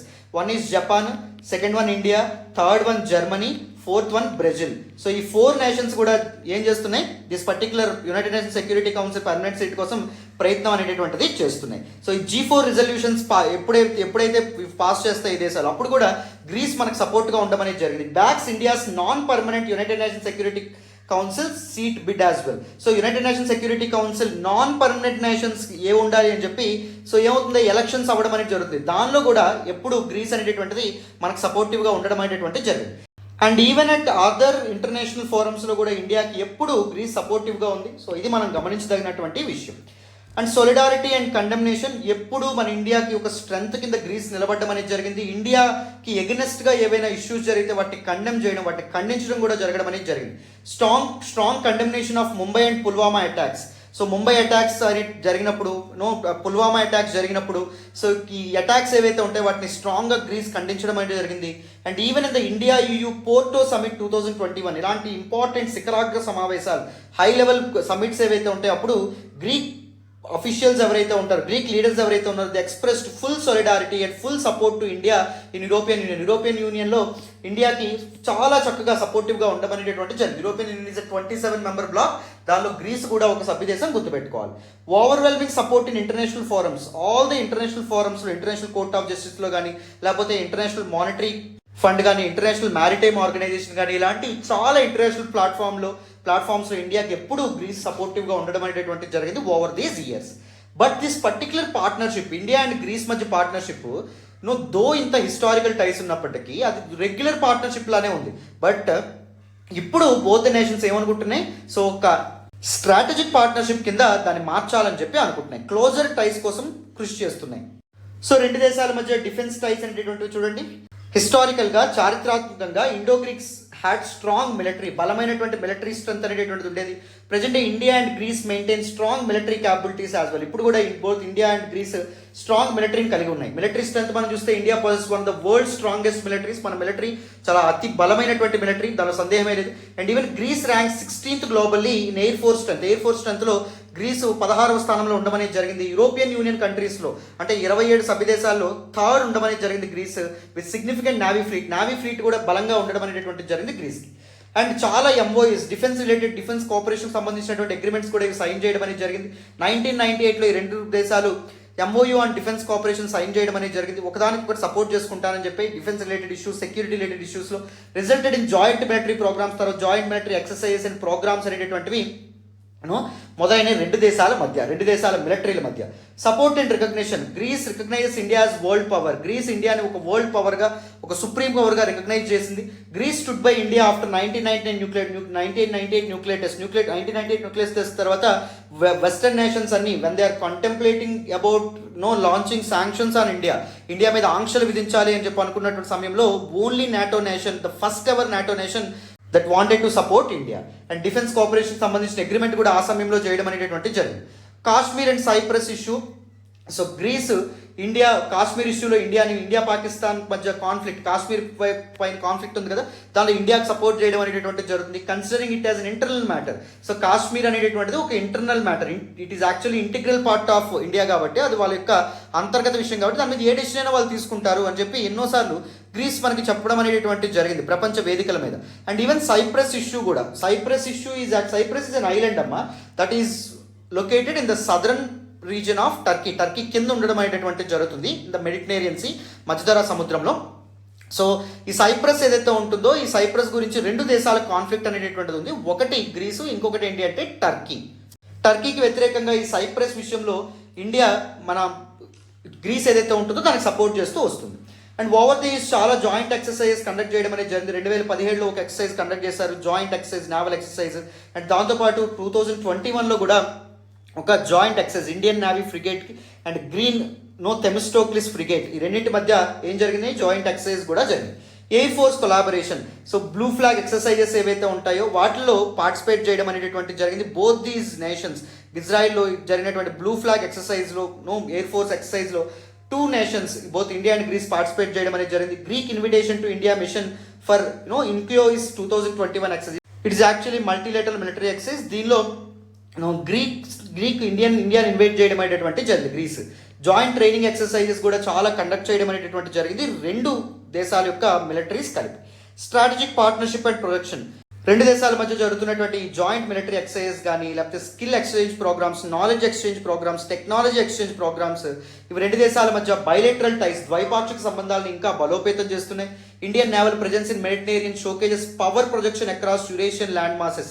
So Mediterranean sea ఏదైతే ఉంటుందో మధ్యధరా సముద్రం యొక్క వాటర్స్లో ఇండియన్ నేవీ యొక్క ప్రెజెన్స్ని మనకి సాధ్యపడేలాగా గ్రీసు చేయడం అనేటటువంటి జరిగింది. సో తద్వారా యురేషియన్ ల్యాండ్ మాస్లో, both Europe and Asian land మాస్లో ఇండియా తన పవర్ని ప్రొజెక్ట్ చేసుకోగలుగుతుంది స్ట్రాంగ్గా, బలంగా. Strategic partnership with Greece enhances India status as a valuable European partner in Asia. So గ్రీస్తో మనం క్లోజ్గా మూవ్ అవ్వడం వల్ల, క్లోజ్ టైస్ అండ్ కొలాబరేషన్స్ అనేటటువంటివి ఎన్షోర్ చేయడం వల్ల ఇండియా యొక్క స్టేటస్ అనేటటువంటిది స్ట్రెంథెన్ అవ్వడం అనేది జరుగుతుంది. సో ఏషియాలో ఉన్నటువంటి one of the strongest European పార్ట్నర్గా ఇండియా ఎవాల్వ్ అవ్వడంలో ఇది కీ రోల్ ప్లే చేయడం అనేటటువంటిది జరుగుతుంది. ఎవరు? గ్రీస్. ఓకేనా? నెక్స్ట్ చూడండి. సో 2 దేశాల మధ్య ఎకనామిక్ అండ్ ట్రేడ్ రిలేషన్స్ ఏవైతే ఉంటాయో అవి ఎలా ఉండేవో గమనిద్దాం, వినండి నాన్న. సో గ్రీస్ అనేటటువంటిది ఒకప్పుడు రష్యన్తో ఇబ్బంది పడుతూ ఉండేది, చాలా దేశాల దగ్గర అప్పులు తీసుకుంది, ముఖ్యంగా చైనా దగ్గర చాలా అప్పులు తీసుకోవడం అనేటటువంటి జరిగింది, ఒక ఆర్థిక సంక్షోభంలో కొట్టుమిట్టాడుతూ ఉండేది. But it now enjoy stable economic environment. But economy ఇప్పుడిప్పుడే స్టేబుల్ అవ్వడం అనేటటువంటిది జరుగుతుంది, ఇప్పుడిప్పుడే స్థిరపడడం అనేది జరుగుతుంది. Implemented structural reforms in economic సెక్టార్లో ఓవర్ ద ఇయర్స్ గ్రీస్ చాలా రిఫార్మ్స్, సంస్కరణలు అనేటటువంటివి తీసుకురావడం అనేది జరిగింది, మంచి మార్పులు తీసుకురావడం అనేది జరిగింది. తద్వారా ఎకనామిక్ స్టెబిలిటీని సాధించడం అనేటటువంటి జరిగింది. And because of all these reforms Greece started attracting many investments, చాలా పెట్టుబడుల్ని ప్రపంచ దేశాల నుంచి ఆకర్షించడం అనేటటువంటి జరిగింది Greece. So it offers investment opportunities for Indian companies as well. Indian companies కూడా పెట్టుబడులు పెట్టేటటువంటి ఒక ఆర్థిక వాతావరణం గ్రీస్లో ఉంది, దాన్ని ఇండియన్ కంపెనీస్ లెవరేజ్ చేసుకుంటే మంచిది. ఫర్ ఎగ్జాంపుల్ హాస్పిటాలిటీ సెక్టార్లో, టూరిజం సెక్టార్లో కానీ ఇలాంటి వాటిలో ఇండియన్ కంపెనీస్ పెట్టుబడులు అనేటటువంటివి పెడితే చాలా లాభాలను ఆర్జించవచ్చు, 2 దేశాలు లాభపడతాయని చెప్తున్నారు. India's manufacturing and supply chain growth, India emerging as global manufacturing hub recent ఇయర్స్లో అండ్ సప్లై చైన్ సెంటర్గా మారడం అనేటటువంటిది జరుగుతుంది. సో ఇండియాలో తయారు చేసినటువంటి వస్తువులు ఏవైతే ఉంటాయో వాటికి ఒక రైట్ మార్కెట్గా గ్రీస్ మారే అవకాశం కూడా ఉంటుందన్నమాట. Intermediary role and cooperation, so both India and European union మధ్య సత్సంబంధాలు అనేటటువంటివి నెలకొల్పే విధంగా గ్రీస్ ఒక కార్డియల్ ఎన్విరాన్మెంట్ని క్రియేట్ చేయగలదు. It can facilitate, it can take the role of an intermediary, రెండింటిని బ్యాలెన్స్ చేసి మేనేజ్ చేసేటటువంటి, మధ్యవర్తిత్వం చేసేటటువంటి ఒక పాత్రని గ్రీస్ పోషించవచ్చు. తద్వారా both India and European union మధ్య కూడా సంబంధాలు మెరుగుపడతాయి. It creates potential for cooperation investments. India and European union మిగిలిన గ్రీస్ కాకుండా మిగిలిన 26 దేశాల మధ్య కూడా సత్సంబంధాలు మొదలవుతాయి. So valuable various products from India నుంచి చాలా ప్రొడక్ట్స్ సో ఈ దేశాలకు ఎగుమతి అయ్యే అవకాశం కూడా ఉంటుంది. Both countries possess educated work force, skilled work force ఉంది, మంచి అకాడమిషియన్స్, సైంటిస్ట్, టెక్నికల్ ఎక్స్పర్ట్స్ ఈ 2 ప్రాంతాల యొక్క సొంతం. Thanks to their historical expertise in many fields. Both Greece and India హిస్టారికల్గా, చారిత్రాత్మకంగా కొన్ని వేల సంవత్సరాల నుంచే గొప్ప ఎక్స్పర్టీస్ని కలిగి ఉండడం అనేటటువంటి జరిగింది, గొప్ప పీపుల్ని ప్రొడ్యూస్ చేయడం అనేటటువంటి జరిగింది, రైట్. సో ఇక్కడ స్కిల్డ్ వర్క్ ఫోర్స్ ఉంది కాబట్టి బోత్ ద నేషన్స్ ఈ స్కిల్డ్ వర్క్ ఫోర్స్ లెవరేజ్ చేసుకోవాలి. లెవరేజ్ చేసుకుంటే చక్కగా కొలాబరేట్ అవ్వచ్చు in the field of economy అని చెప్తున్నారు. అండ్ దాంతోపాటు తెస్సలోనికి ఇంటర్నేషనల్ ఫేర్ 2019లో జరిగింది. India honoured at major commercial expo strengthening ties. ఇండియాని ఆనర్ చేయడం అనేది జరిగింది, ఇండియాని పిలిచి సత్కరించడం అనేటటువంటి జరిగింది గ్రీస్. ట్రేడ్, బైలేటరల్ ట్రేడ్, 2 దేశాల మధ్య వాణిజ్యం ఏదైతే ఉందో అది చూస్తే $2 బిలియన్ చేరుకోవడం అనేది జరిగింది 2022-23 ఫినాన్షియల్ ఇయర్లో చూస్తే. Strategic partnership AIIMS to double bilateral trade by 2030. 2030 కల్లా బైలేటరల్ ట్రేడ్ $4 బిలియన్ చేరుకునే విధంగా సో పార్ట్నర్షిప్స్ మెరుగుపరచాలని చెప్పి 2 కంట్రీస్ ఆలోచిస్తూ ఉన్నాయి. ట్రేడ్ ఐటమ్స్, గ్రీస్ ఏం ఎక్స్పోర్ట్ చేస్తుంది మనకి? మెషినరీ కానీ, rubber products, cotton, copper, iron, chemicals export చేయడం అనేది జరుగుతుంది. ఇండియా ఏం ఎక్స్పోర్ట్ చేస్తుంది గ్రీస్కి? Machinery, automobiles, iron, steel, chemicals and textiles ఏవైతే ఉంటాయో వాటిని ఎక్స్పోర్ట్ చేయడం అనేటువంటిది జరుగుతుంది అనమాట. అర్థమైందా? These are some important aspects associated with economic and trade relations. ఇప్పుడు మీకు ఇండియా గ్రీస్ రిలేషన్స్ గురించి కాంప్రహెన్సివ్గా బ్యాక్గ్రౌండ్ అర్థమైంది కదా. ఇప్పుడు నేను ఏం చేస్తాను అంటే ప్రెజెంట్ ఆర్టికల్లో ఏ విషయాలు డిస్కస్ చేశారు వాటి గురించి నేను మాట్లాడతాను. జాగ్రత్తగా అటెన్షన్ పేజెస్ వింటారా? మరి వెరీ ఇంపార్టెంట్. నేను బ్యాక్గ్రౌండ్ నుంచి కాంప్రహెన్సివ్గా డీటెయిల్గా ఎక్స్ప్లెయిన్ చేస్తున్నానమ్మా. Make use of all these efforts. ఓకేనా? వినండి. సో ఈ ఆర్టికల్లో ఏ విషయాల్ని మెన్షన్ చేయడం అనేటటువంటిది జరిగింది మన ఆథర్, అది మనం గమనించాలి. ఫస్ట్ కంటెక్స్ట్ అనేటటువంటిది మాట్లాడడం గుర్తుంది కదా, ఎందుకు మనం ఈ పర్టిక్యులర్ ఇండియా గ్రీస్ రిలేషన్స్ ఏవైతే ఉంటాయో వాటిని చదువుకుంటున్నాం.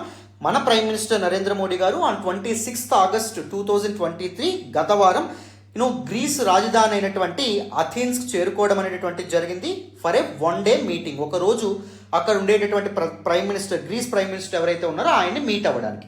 అండ్ గత 40 సంవత్సరాల్లో ఒక భారత ప్రధానమంత్రి గ్రీస్ని విజిట్ చేయడం ఇదే మొదటిసారిగా మనం చెప్పొచ్చు. అందుకే ఈ సిగ్నిఫికెన్స్ అని చెప్పి మనం చెప్తున్నాం. రెండు దేశాల మధ్య ఉన్నటువంటి రెగ్యులర్ పార్ట్నర్షిప్ని కాస్త స్ట్రాటజిక్ పార్ట్నర్షిప్గా ఎవాల్వ్ చేయాలి, ట్రాన్స్ఫార్మ్ చేయాలి, మార్చాలనే ఉద్దేశంతో ఈ పర్టికులర్ విజిట్లో నరేంద్ర మోడీ గారు పాల్గొనడం అనేటటువంటిది జరిగిందని కూడా మనం చెప్పుకున్నాం. Right. So Modi's visit and Modi's meeting with Greece prime minister, దాని నుంచి వచ్చినటువంటి ఇంపార్టెంట్ అవుట్కమ్స్ ఏంటి, తీసుకున్నటువంటి ఇంపార్టెంట్ డెసిషన్స్ ఏంటి చూడండి. రెండు దేశాలు కూడా ఒక స్ట్రాటజిక్ పార్ట్నర్షిప్ని రెండు దేశాల మధ్య బిల్డ్ చేయాలని చెప్పి అనుకున్నాయి. So over many long years ఒక ప్రైమ్ మినిస్టర్ ఒక హయ్యర్ లెవెల్ మీటింగ్ అనేటటువంటి జరగకపోవడం వల్ల స్ట్రాటజిక్ టైజ్ అనేటటువంటి బిల్డ్ చేయలేకపోయాం. కానీ ఇప్పటి నుంచి ఒక స్ట్రాటజిక్ పార్ట్నర్షిప్, వెరీ క్లోజ్ టైజ్ అనేటటువంటి బిల్డ్ చేద్దాము. Like some critical fields like security కానీ, లేకపోతే ఎకానమీ కానీ, ట్రేడ్ కానీ, వీటిలో రెండు దేశాలు కొలాబరేట్ అవుతామని చెప్పి అనుకుంటున్నాను. During this meeting India and Greece agreed to establish strategic partnership, close level partnership collaboration అనేది ఎస్టాబ్లిష్ చేద్దామని చెప్పి అనుకున్నాయి. Signalling a commitment to deepen their collaboration, వీళ్ళ కొలాబరేషన్ అనేది డీపెన్ అవ్వాలి, వీళ్ళ కొలాబరేషన్ ఏదైతే ఉంటుందో ఇంకా దగ్గర అవ్వాలి, వీళ్ళ మధ్య సంబంధాలు ఇంకా ముందుకెళ్ళాలి అనే విధంగా ఆలోచన చేస్తున్నారు. అండ్ దాంతోపాటు నేషనల్ సెక్యూరిటీ అడ్వైజర్స్ మధ్య కూడా మీటింగ్ అనేటటువంటిది జరిగింది. Both the countries announced plans for a dialogue mechanism between their national security advisors. So ఒక మెకానిజం అనేటటువంటిది అనౌన్స్ చేయడం అనేటటువంటిది. డైలాగ్ అంటే ఏంటి అంటే మీటింగ్. సో ఎన్ని సంవత్సరాలకి national security advisor of India and national security advisor of Greece వీళ్ళ మధ్య మీటింగ్ అనేటటువంటి జరగాలి, చర్చలు అనేటటువంటి జరగాలి. ఎందుకు ఈ చర్చలు జరగాలనుకుంటున్నారు? It aim at enhancing security cooperation, రెండు దేశాల మధ్య. So one of the critical area అనేటువంటి సెక్యూరిటీలో కోఆపరేషన్ అనేటటువంటిది ఉండాలి, అప్పుడే స్ట్రాటజిక్ పార్ట్నర్షిప్ని ఎస్టాబ్లిష్ చేయగలుగుతాం. సో అని చెప్పి వీళ్ళు ఎన్ని సంవత్సరాలకు ఒకసారి డిస్కస్ చేయాలి, ఎక్కడ డిస్కస్ చేయాలి, సో ఎలాంటి ప్లాట్ఫామ్, ఎలాంటి ఫ్రేమ్వర్క్ అనేటటువంటిది ఏర్పాటు చేసుకోవాలనే దాని మీద కూడా ఒక డెసిషన్ తీసుకోవడం అనేది జరిగింది ఈ పర్టికులర్ విజిట్లో. And skilled migration and mobility partnership, plans for unveiled for skilled migration, skilled people ఎవరైతే ఉన్నారో వాళ్ళు గ్రీస్ నుంచి ఇండియాకి, ఇండియా నుంచి గ్రీస్కి మైగ్రేట్ అయ్యే విధంగా, so that knowledge sharing initiatives ఏవైతే ఉంటాయో వాటిని చేపట్టే విధంగా రెండు దేశాలు అంగీకరించడం అనేది జరిగింది. And mobility partnership, so mobility movement అనేటటువంటిది ఈజీగా అయ్యే విధంగా, అంటే ఒక ప్రాంతం నుంచి గ్రీస్ నుంచి ఇండియాలోకి ఈజీగా అడుగుపెట్టే విధంగా, గ్రీక్ ప్రజలు ఇండియా నుంచి గ్రీస్కి ఈజీగా అడుగుపెట్టే విధంగా, అంటే వీసాకు సంబంధించినటువంటి హర్డిల్స్ ఏవైతే ఉంటాయో అవన్నీ పూర్తిగా మినిమైజ్ చేసే విధంగా రెండు కంట్రీస్ ఆలోచించుకోవడం అనేది జరిగింది. India European Union free trade negotiation, free trade agreement అనేటటువంటి సాధ్యపడితే బాగుంటుందని చెప్పి అనుకున్నారు. ఫ్రీ ట్రేడ్ అగ్రిమెంట్ అంటే మీ అందరికీ తెలుసని అనుకుంటున్నాను. ఎప్పుడైనా టూ డిఫరెంట్ కంట్రీస్ మధ్య ఫ్రీ ట్రేడ్ అగ్రిమెంట్ అనేటటువంటిది జరిగితే, the agreement that seeks to make the trade free flowing, trade అనేది ఫ్రీగా ఫ్లో అయ్యేటటువంటి విధంగా చేసేటటువంటి అగ్రిమెంట్, దాన్ని ఇది చేసేటువంటి agreement. For example free trade agreement రెండు దేశాల మధ్య జరిగింది అనుకోండి. ఫర్ ఎగ్జాంపుల్ ఇండియాకి అండ్ దాంతోపాటు గ్రీస్కి మధ్య అగ్రిమెంట్ జరిగింది అనుకోండి. ఇండియా నుంచి గ్రీస్లోకి ప్రొడక్ట్స్ ఈజీగా అవుతాయి. సో ఫర్ ఎగ్జాంపుల్ గ్రీస్ ఏం చేయొచ్చు, ఇండియన్ ప్రొడక్ట్స్ మీద ట్యాక్సెస్ తగ్గించవచ్చు, లేకపోతే ట్యాక్సెస్ని ఏకంగా జీరో చేసేయచ్చు. అలాగే గ్రీస్ నుంచి ఇండియాలోకి వచ్చేటటువంటి ప్రొడక్ట్స్ ఏవైతే ఉంటాయో వాటి మీద ఇండియా ట్యాక్సెస్ తగ్గించవచ్చు, లేకపోతే ట్యాక్సెస్ ఏవైతే ఉంటాయో వాటిని కంప్లీట్గా జీరో చేసేయచ్చు అనమాట. అర్థమైందా? సో ఫ్రీ ట్రేడ్ అగ్రిమెంట్ జరిగితే అలా ఉంటుంది. ఓకేనా? ఈజీగా so goods and services flow అవుతాయి ఒక దేశం నుంచి ఇంకో దేశానికి. Both nations agreed to cooperate to finalise negotiations for the India European Union free trade negotiation on connectivity partnership. So India European union మధ్య ఫ్రీ ట్రేడ్ నెగోషియేషన్స్ ఏవైతే ఉంటాయో వాటి గురించి కీలకమైన నిర్ణయాలు కూడా తీసుకోవడం అనేటటువంటి చర్య. ఓకేనా? నెక్స్ట్ చూడండి. సో ఒక కాంప్రహెన్సివ్ బైలేటరల్ స్ట్రాటజీ, రెండు దేశాలు ఆచరించేటటువంటి ప్రాక్టికల్లీ పాసిబుల్ అయ్యేటటువంటి ఒక ఆచరణీయమైనటువంటి ఒక స్ట్రాటజీ, ఒక పాలసీతో ముందుకు రావాలని చెప్పి అనుకున్నారు. సో అలెగ్జాండర్ ఇన్వేజన్ తర్వాత ఇండియాకి గ్రీస్కి మధ్య సంబంధాలు ఏంటటువంటి మొదలైనప్పటికీ recent exchanges between India and Greece have primarily revolved around tourism. రీసెంట్గా రెండు కంట్రీస్ దేని మీద అగ్రిమెంట్స్ చేసుకోవడం కానీ దేని మీద మీట్ అయ్యాయి? టూరిజం డెవలప్మెంట్, ట్రేడ్ అనేటటువంటిది ఇంప్రూవ్ చేయడానికి, లేబర్ మైగ్రేషన్ అంటే స్కిల్డ్ పీపుల్ ఒక ప్రాంతం నుంచి ఇంకో ప్రాంతానికి వెళ్ళే విధంగా వీటి గురించి మాత్రమే సో ఎక్కువగా ఫోకస్ చేశారు. సో ఈ ఏరియాస్ ఏవైతే ఉంటాయో, దీస్ ఇంటరాక్షన్స్ ఏవైతే ఉంటాయో వాటిని ఇంకా ఎన్హాన్స్ చేసే విధంగా ఒక బైలేటరల్ స్ట్రాటజీ తీసుకురావాలి అని చెప్పి వీళ్ళు అనుకోవడం అనేటువంటి జరిగింది. రెండు దేశాధినేతలు ఎవరైతే ఉన్నారో వాళ్ళు ఈ మీటింగ్లో దీని గురించి మాట్లాడుతున్నారు. Economic aspirations as well. So Modi గారు గ్రీక్ మీడియాతో మాట్లాడుతూ ఏం చెప్పారు అంటే, రెండు దేశాలకి ఒక పొటెన్షియల్ సినర్జీ అనేటటువంటిది ఉంది. సో ఇండియా యొక్క పొటెన్షియల్ ఏంటి? Ambition to become a global manufacturing hub. ఇండియాకి ఒక పొటెన్షియల్ ఉంది, గ్లోబల్ మ్యానుఫ్యాక్చరింగ్ హబ్గా మారే పొటెన్షియల్ ఉంది. అండ్ గ్రీస్కి ఒక డిజైర్ ఉంది to serve as an economic gateway to the European union. So European యూనియన్కి ఒక ఎకనమిక్ గేట్వే విధంగా, అంటే వేరే ప్రాంతాల నుంచి ఫస్ట్ గ్రీస్కి వచ్చి గ్రీస్ నుంచి అదర్ యూరోపియన్ నేషన్స్ ఏవైతే ఉంటాయో వాటికి వస్తువులు లేకపోతే అదర్ ప్రొడక్ట్స్ చేరాలనే విధంగా గ్రీస్ మారాలనుకుంటుంది. సో ఈ రెండింటిని కలిపి సాకారం చేయొచ్చు. ఇండియా నుంచి ప్రొడక్ట్స్ ఏవైతే ఉంటాయో, ప్రొడక్ట్స్ అండ్ సర్వీసెస్ గ్రీస్కి వచ్చి గ్రీస్ నుంచి అదర్ యూరోపియన్ నేషన్స్ తీసుకెళ్ళవచ్చు. సో దట్ రెండు దేశాల యొక్క డిజైర్ ఏదైతే ఉంటుందో అది ఫుల్ఫిల్ అవుతుంది అనే విధంగా ఆస్పిరేషన్స్, ఎకనమిక్ ఆస్పిరేషన్స్ ఏవైతే ఉంటాయో ఫుల్ఫిల్ అవుతాయి అని చెప్పి మోడీ గారు చెప్పడం అనేది జరిగింది. Historical restoration. Both India and Greece they are actually victims of colonialism. మీ అందరికీ తెలుసని అనుకుంటున్నాను. ఇండియా ఆ యూరోపియన్ పవర్స్ అండర్లో కొట్టుమిట్టాడడం అనేది జరిగింది. గ్రీస్ ఒటమన్ ఎంపైర్ అండర్లో కొట్టుమిట్టాడడం అనేటువంటిది జరిగింది. విపరీతమైన కొలోనియల్ ఎక్స్ప్లోయిటేషన్ గురవ్వడం అనేటటువంటిది జరిగింది. So since both of them share similar experiences, వాళ్ళు ఏం మాట్లాడుకున్నారంటే they engaged in talks in regarding the restoration of historical artefacts. So మన ఇండియా నుంచి యూరోప్కి వెళ్ళిపోయినటువంటి తరలి వెళ్ళినటువంటి వేరియస్ ఆర్టిఫాక్ట్స్ కానీ, మన విగ్రహాలు కానీ, లేకపోతే డైమండ్స్ కానీ, లేకపోతే కిరీటాలు కానీ, సో ఇవేవైతే ఉంటాయో వాటిని మళ్ళీ ఇండియాకి తీసుకొచ్చే విధంగా, గ్రీస్ నుంచి వేరే ప్రాంతాలకు తరలిపోయినటువంటి, టర్కీ లాంటి ప్రాంతాలకు తరలిపోయినటువంటి వస్తువులు గ్రీస్కి తిరిగి వచ్చే విధంగా చేయాలని చెప్పి, దానికోసం రెండు దేశాలు కలిపి ముందుకు వెళ్ళే అడుగులు వేయాలని చెప్పి అనుకున్నాయన్నమాట. The two nations may collaborate to advocate for UNESCO legislation supporting the restoration of their cultural heritage. So UNESCO, United Nations educational, scientific and cultural organisation ఏదైతే ఉందో అక్కడ ఒక చట్టం అనేటువంటి, ఒక రెజల్యూషన్ అనేటువంటిది తీసుకురావాలి. సో దేని గురించి? Restoration of their cultural heritage. ఈ దేశాల నుంచి వేరే ప్రాంతాలకు తరలిపోయినటువంటి మన హెరిటేజ్ ఏదైతే ఉందో, మన సంపద, ప్రాచీన సంపద ఏదైతే ఉందో, మన సాంస్కృతిక సంపద ఏదైతే ఉందో, లైక్ ఆర్టిఫాక్ట్స్ కానీ ఇవన్నీ తిరిగి ఈ దేశాలకు తీసుకొచ్చే విధంగా ఒక లెజిస్లేషన్ రెండు కంట్రీస్ తీసుకురావాలని చెప్పి అనుకుంటున్నాయి. దాని గురించి కూడా మీటింగ్లో మాట్లాడడం అనేటువంటిది జరిగింది రెండు దేశాధినేతలు. సో స్ట్రాటజిక్ టైజ్ ఏవైతే ఉంటాయి వాటి మీద ఫోకస్ చేశారు. రెగ్యులర్ అండ్ ట్రెడిషనల్ కొలాబరేషన్ కాకుండా దాన్ని ఒక మెట్టు పైకెక్కించి స్ట్రాటజికల్ అంటే వెరీ క్లోజ్ వేలో కొలాబరేట్ అవ్వాలని చెప్పి అనుకుంటున్నారు. సో జియో పొలిటికల్ సిగ్నిఫికెన్స్ దానికి ఒక కారణం. The strengthening of India and Greece strategic ties has significant geo political implications. దానివల్ల చాలా ఇంపార్టెంట్ ఇంప్లికేషన్స్ ఉంటాయి.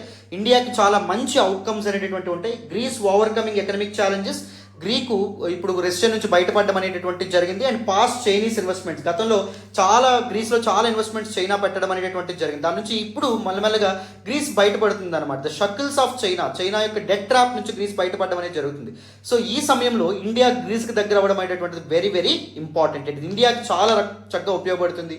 యురేషియన్ రీజియన్ ఏదైతే ఉంటుందో అక్కడ ఇండియా యొక్క పవర్ ప్రొజెక్షన్ కూడా చాలా ఉపయోగపడుతుంది. అండ్ చైనా యొక్క పవర్ ఏదైతే ఉందో, చైనా యొక్క డామినెన్స్ ఏదైతే ఉందో దాన్ని బ్యాలెన్స్ చేయడానికి కూడా ఉపయోగపడడం అనేది జరుగుతుంది. Seeking to diversify it's international relationships. Only చైనాతో మాత్రమే డిపెండ్ అవ్వకుండా గ్రీస్ ఏమనుకుంటుంది, అదర్ నేషన్స్ మీద కూడా దృష్టి పెట్టాలనుకుంటుంది, అదర్ నేషన్స్ నుంచి ఇన్వెస్ట్మెంట్స్ ఆకర్షించాలనుకుంటుంది, అదర్ నేషన్స్ నుంచి లోన్స్ తీసుకోవాలనుకుంటుంది. సో దీన్ని ఇండియా ఒక లెవరేజ్గా తీసుకోవచ్చు to balance its ties with Greece. And next, common ground with Israel and Cyprus. So చూడండి, both India and Israel share close relations, మీ అందరికీ తెలుసు. అలాగే బోత్ గ్రీస్ అండ్ ఇజ్రాయెల్ కూడా క్లోజ్ రిలేషనే షేర్ చేసుకుంటాయి. సో ఇక్కడ కామన్ ఇంట్రెస్ట్ అనేటటువంటివి ఉన్నాయి. సో ఇద్దరికి ఫ్రెండ్ ఎవరు? ఇజ్రాయిల్. అండ్ ఇంకొకటి ఏంటి అంటే సైప్రస్ విషయంలో ఎవరికి ఇప్పుడు గొడవ అవుతుంది? సో సైప్రస్ అంటే చెప్పాను కదా, మెడిటరేనియన్ సీలో ఉండేటటువంటి ఒక ఐలాండ్. ఇది చూడండి, సో దీని టర్కీ కింద ఉండడం అనేటటువంటిది జరుగుతుంది. సో ఈ ఐలాండ్ కోసం ఇద్దరి మధ్య గొడవ అనమాట. ఎవరికి? గ్రీస్కి టర్కీ మధ్య గొడవ అనమాట. So Turkey wanted to annex this సైప్రస్ని ఎనెక్స్ చేయాలని చెప్పి అనుకుంది. బట్ యునైటెడ్ నేషన్స్ ఐక్యరాజ్య సమితి బ్రోకర్ చేసి ఏం చేసింది, మధ్యలో ఒక గ్రీన్ లైన్ అనేటువంటిది ఎస్టాబ్లిష్ చేయడం అనేది జరిగింది. ఈ పక్క గ్రీక్ పీపుల్ ఎవరైతే ఉంటారో వాళ్ళు ఉంటారు, యువతల పక్క టర్కీకి సంబంధించినటువంటి పీపుల్ ఎవరైతే ఉంటారో వాళ్ళు ఉండడం అనేది జరుగుతుంది. దిస్ గ్రీన్ లైన్ ఏదైతే ఉంటుందో దాన్ని ఎవరు మేనేజ్ చేస్తారు, United nations piece keeping force manage చేయడం అనేది జరుగుతుంది. So United nations piece keeping force ఏదైతే ఆ పర్టికులర్ సైప్రస్లో ఉన్నటువంటి గ్రీన్ లైన్ మేనేజ్ చేస్తుందో దానిలో ఇండియన్స్ కూడా ఉన్నారన్నమాట. ఇండియా తన ఫోర్స్ని కూడా అందించడం అనేటువంటి జరిగింది. ఈ సైప్రస్ విషయంలో ఎవరు ఇండియా ఎవరికి సపోర్ట్ చేస్తుంది, గ్రీస్కి సపోర్ట్ చేయడం అనేటువంటిది జరుగుతుంది. Greece closer ties with Israel and Cyprus form to counter Turkey's influence offer a potential common ground for India. ఈ సందర్భంగా బోత్ ఇండియా అండ్ దాంతోపాటు గ్రీస్ ఒకే దీనిలో ఉన్నాయి, the both on the common ground. So ఒకే విధంగా ఉన్నాయి, ఒకే విధంగా ఆలోచిస్తున్నాయి అని చెప్తున్నారు ఈ రెండు విషయాలు. This alignment is notable given tensions between India and Turkey. So India and Turkey మధ్య కూడా టెన్షన్స్ అనేటువంటివి గత సంవత్సరం ముందు సంవత్సరం మొదలవ్వడం అనేది జరిగింది, particular related to OAC and the Kashmir issue.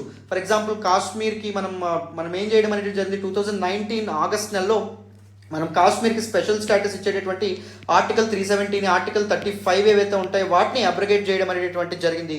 Jammu and కాశ్మీర్కి ఉన్నటువంటి స్పెషల్ స్టేటస్ ఏదైతే ఉంటుందో దాన్ని గవర్నమెంట్ పూర్తిగా తీసేయడం అనేటువంటి జరిగింది. వాటిని Jammu and Kashmir erstwhile state of Jammu and Kashmir union టెరిటరీస్గా డివైడ్ చేయడం అనేది జరిగింది. ఈ ఇష్యూ పైన ఇస్లామిక్ నేషన్ అయినటువంటి టర్కీ చాలా ఇండియా మీద విమర్శలు చేయడం అనేది జరిగింది, పాకిస్తాన్కి సపోర్ట్ చేయడం అనేటువంటి జరిగింది. అండ్ ఈవెన్ ఓఏసీకి ఇండియా కూడా పడదు. ఓఏసీ అంటే ఏంటంటే ఆర్గనైజేషన్ ఆఫ్ ఇస్లామిక్ కోఆపరేషన్, దానిలో ఉన్నటువంటి మెంబర్స్కి ఇండియాకి పడదు. సో ఆ విషయంలో కూడా టర్కీ ఎప్పుడు ఇండియాని క్రిటిసైజ్ చేస్తూ ఉంటుంది. సో రెండు కంట్రీస్కి బోత్ గ్రీస్ అండ్ దాంతోపాటు ఇండియా, రెండు కంట్రీస్కి ఫ్రెండ్ ఎవరు, ఇజ్రాయిల్. అలాగే రెండు కంట్రీస్కి ఇప్పుడు ఎనిమీగా హొస్టైల్ కంట్రీగా ఎవరున్నారు, టర్కీ ఉన్నారు.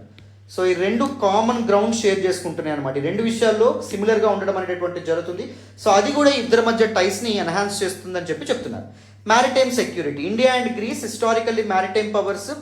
So both use to have strong navies ఒక ఎప్పటి నుంచో. They share concerns about maintaining maritime security according to international laws. International law ప్రకారం మ్యారిటైమ్ సెక్యూరిటీ అనేటువంటిది ఉండాలి. సో మ్యారిటైమ్ యూసేజ్ అనేటటువంటిది ఉండాలి. ఇంటర్నేషనల్ లాస్ ఏవైతే ఉంటాయో వాటికి వ్యతిరేకంగా చైనా లాంటి కంట్రీస్ ఏవైతే వీటికి పాల్పడడం అనేది జరుగుతుందో, సెక్యూరిటీ వైలేషన్స్కి పాల్పడుతున్నాయో వాటిని ఈ రెండు దేశాలు ఖండిస్తూ ఉన్నాయి, కండెమ్ చేస్తూ ఉన్నాయి. అండ్ ఈవెన్ షేర్డ్ ఇంట్రెస్ట్, రెండు కూడా ఇది మనం ఒకవైపు గ్రీస్ మెడిటరేనియన్ రీజన్ ఏదైతే ఉంటుందో అది ఫ్రీ, ఓపెన్ అండ్ పీస్ఫుల్గా ఉండాలని కోరుకుంటుంది. India Indo Pacific region free, open and ఇంక్లూజివ్గా ఉండాలని కోరుకుంటుంది. ఒక్క డామినెన్స్ ఇండో పసిఫిక్ రీజన్ మీద పరగకూడదు, సింపుల్గా చైనా యొక్క డామినెన్స్ ఎక్కువ అవ్వకూడదు అని చెప్పి ఎప్పుడు ఇండియా అడ్వకేట్ చేస్తూనే ఉంటుంది. సో ఇద్దరికి సిమిలర్ ఇంట్రెస్ట్ అనేటువంటి ఉన్నాయి. They both share similar beliefs. So they both are actually considered as the birth places of democracy. So ప్రజాస్వామ్యం అనేటువంటిది గ్రీస్లో పుట్టింది. అలాగే మన రీసెంట్గా నరేంద్ర మోడీ గారు ఏం చెప్పడం అనేది జరిగింది, ప్రజాస్వామ్యానికి బర్త్ ప్లేస్ ఇండియా అని చెప్పడం అనేటువంటిది జరిగింది. ఎందుకంటే from the ancient times it self Indian political సిస్టంలో మనకి డెమోక్రటిక్ వాల్యూస్ అనేటువంటివి కనిపిస్తాయి. ఋగ్వేద లాంటి సమయాలు ఏవైతే ఉంటాయో ఆ సమయాల నుంచి isn't it? Democratic institutions like సభ, సమితి, విధాత ఇవన్నిటి ఋగ్వేదాలో మెన్షన్ చేయడం అనేది జరిగింది. అండ్ దాంతోపాటు ఏన్షియంట్ ఇండియాలో చాలా రిపబ్లిక్స్ కూడా ఉండేవి, చాలా బుద్ధిస్ట్ టెక్స్ట్ కూడా డెమోక్రసీకి సంబంధించినటువంటి డిఫరెంట్ ఆస్పెక్ట్స్ గురించి చెప్పడం అనేది జరుగుతుంది. రీసెంట్గా శశి థరూర్ గారు రాసినటువంటి one of the most important editorials నేను డిస్కస్ చేశాను. ఐ థింక్ 15th ఆగస్ట్ అనుకుంటాను. Wonderful editorial. సో అద్భుతంగా మనం డిస్కస్ చేసుకోవడం అనేది జరిగింది. వీలైతే ఒకసారి ఆ ఎడిటోరియల్ చదివే ప్రయత్నం చేయండి. Now let us look at the conclusion part. So prime minister Modi's visit to Greece. Prime minister Modi గారు గ్రీస్ని విజిట్ చేయడం వల్ల it reinvigorated the bilateral relationship. రెండు కంట్రీస్ మధ్య ద్వైపాక్షిక సంబంధాలు ఏవైతే ఉంటాయో వాటిని బలోపేతం చేసింది, వాటిని మళ్ళీ తిరిగి రివైవ్ చేయడం అనేది జరిగింది. Culminating in the establishment of a strategic partnership. మొత్తానికి రెండు దేశాల మధ్య డీపర్ టైస్, క్లోజర్ టైస్ అనేటటువంటివి ఎస్టాబ్లిష్ అవ్వబోతున్నాయి.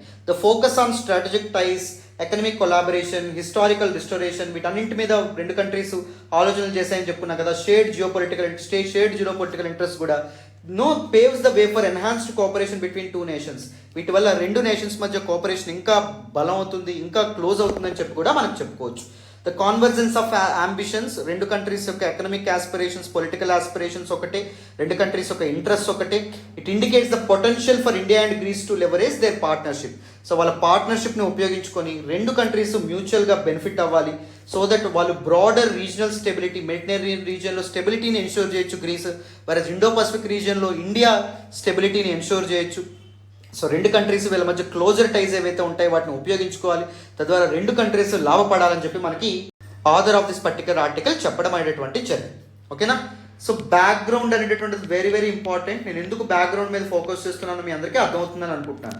మెయిన్స్ పర్స్పెక్టివ్లో మీరు కాంప్రహెన్సివ్గా ఆన్సర్ రాయాలి అంటే, ముఖ్యంగా మెయిన్స్లో మీకు ఆన్సర్ అనేటటువంటిది పెన్ కదలాలంటే you need to have enough content. That is the reason why.